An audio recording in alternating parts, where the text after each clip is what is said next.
Ganda oh. Ang sunrise na kuhaan namin ni Mamita. Nandito kami in the middle of the ocean, sa sea. Yan. Ito. Ganda. Ayan, nasa dagat po kami ngayon. Low tide ngayon, kaya nakatawid kami dito sa man-made island. Dito sa Astoria. Yan po. Yan ang bundok. This is the mountain. And this is the ocean. Ganda lang. Ito ang sunrise. Yan.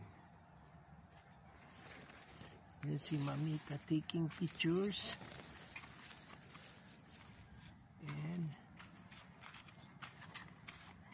this is the sunrise here in Palawan.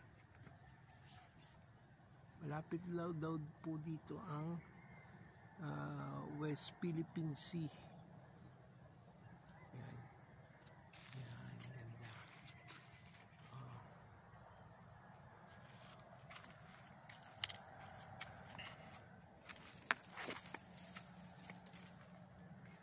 West Philippine Sea. Yan po, ito ang sunrise. Okay, bye for now.